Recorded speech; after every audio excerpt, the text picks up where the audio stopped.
This response is brought to you in part by Green Media Graphics.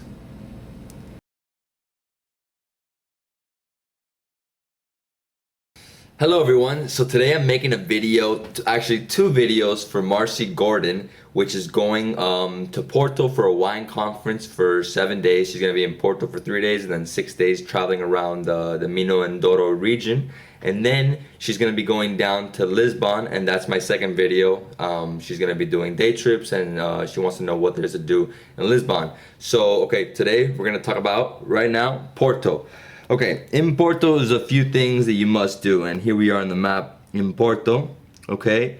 There is the Clergos Tower, which is over here. Let me find it. Here we go. Torre dos Clergos, which is the main tower here in Porto that you have to see. Then we have right here the Rua Santa Catarina. Sorry, I'm trying to find it. I know it's all right here. Okay, so Via Catarina, so Rua Santa Catarina, that's this street right here. And then right next to it, you have the market, which is this right here that you should see it. When I was there, it was raining and very cold, so the market was practically half closed. You can see right here, but you gotta see this place. So this is the main square right here, Aliados, right? It's right there, right next to the market, Rua Santa Catarina, the main pedestrian street. Then if you go south, there's the main train station. You should go inside it just to check it out and see what it looks like, because as you can see right here around it, all these buildings. So from the inside, you see all the buildings, and it looks pretty cool. It's very different than any other train station I've seen in Europe. Okay, if you take a walk down this right here, you'll go this way, and right here, this is the old wall. Right here's the old wall of Porto. You can actually, if you cross through this little, little plaza park, you cross in, you go through here, and then you can go on top of the wall. And you could also go on the outside, go down the funicular down, because this is all mountain. I mean, it's very, very high right here. Okay.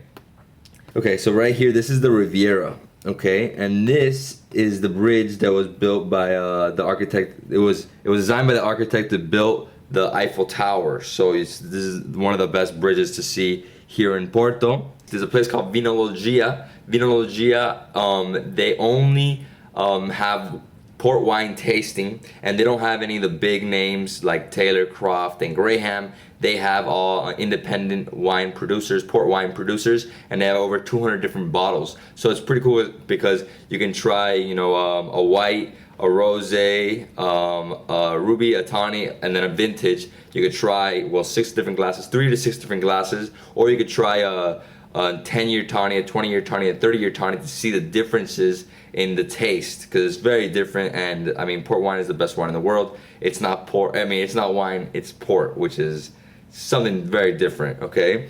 And this place, Vinologia, is right here. If you take up right here, it's on this corner, okay? It's this corner right here.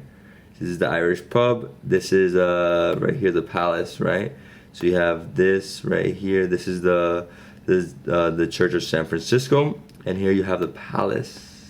Yeah, the Palace should be right here. This is the Palace right here. This is the Church of San Francisco. You need to cross the bridge and come over here to Villanova de Gaia. Villanova de Gaia is mainly where they store the port wine. So this is just, as you can see, these are hundreds of different companies that just have their wine fermenting right here. And you can go to any of these companies and do a tasting, okay? The ones I went to were Graham, which is up here on the hill.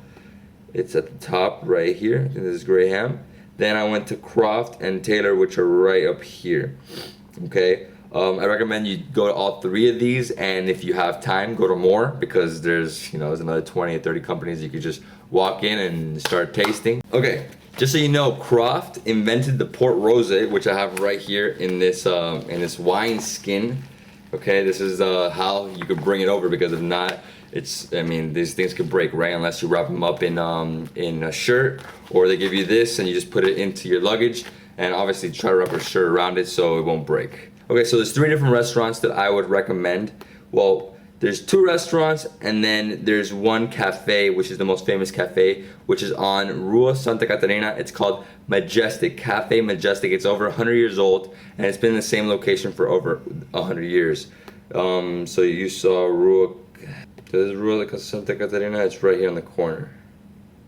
Okay, so these are the 2 restaurants that I would recommend in Porto. They're not exactly in the center of the city, but it's a must. These 2 are a must. One of them is called Yugo Taverna, and both these restaurants are owned by the same family. One of them is owned by Sergio Cambas, and the other one is owned by Jose Cambas. Jose Cambas owns the Yugo Taverna, which has the best francesina. A francesina is the main and typical dish here in Porto. It was started in the 60s by some Portuguese guy from Porto that went to France.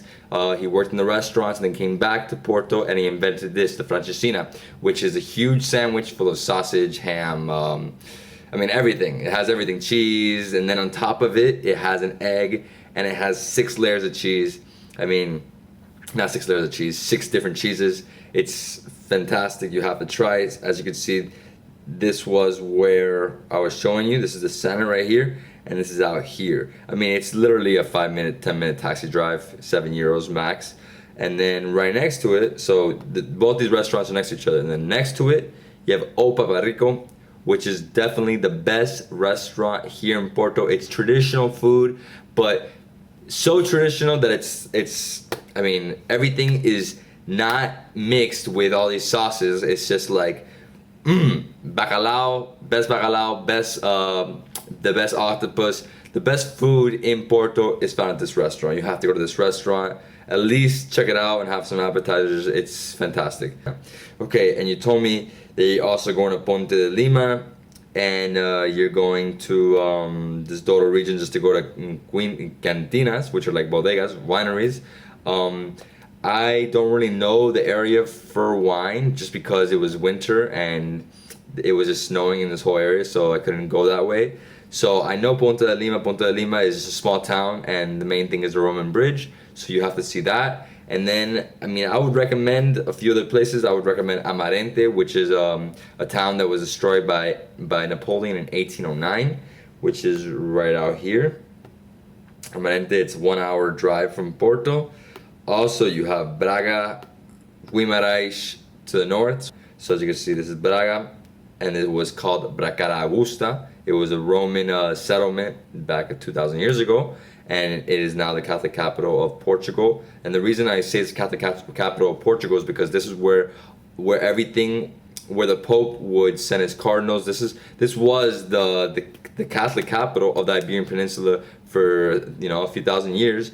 And when they destroyed the Roman wall, they used the huge bricks to build all the churches. So they said no one could use these bricks for anything but churches. So they built hundreds of churches in this small city.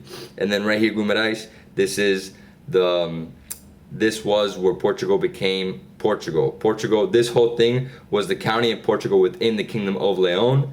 And then Alonso Enriquez I broke off from his mother's family and said, no, we are now Portugal. I am the king of Portugal. He became the king of Portugal, and he made this whole area south of the Minho and north of the Douro into what we know now as Portugal, and that was the old Portugal. And then eventually they reconquered all the territories to the south from the Moors.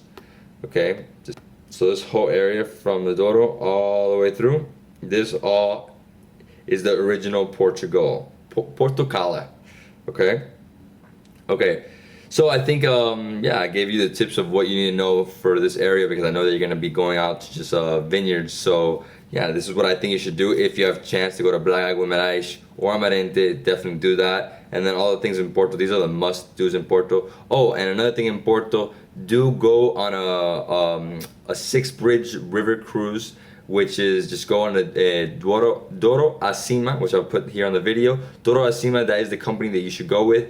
on the Six Bridge River cruise. So you just go on the cruise. It's an hour long, and they show you the 6 bridges of Porto. And Porto's a beautiful place. You're gonna love it. The port wine, it's the best wine in the world. You need to try as many port wines as possible so you could taste the differences and see what is ruby, what is tawny, what is branco, which is white, rosé, and also the vintage and the late bottle vintage. So LBV, the LBVs are late bottle vintage. So you need to try all these to just get a taste of what is port wine and why it was invented. Okay, so Marcy, I hope you enjoyed this video, and I'm gonna make the next one right now. To everybody else, keep asking me questions and I'm gonna keep answering. All right, take care.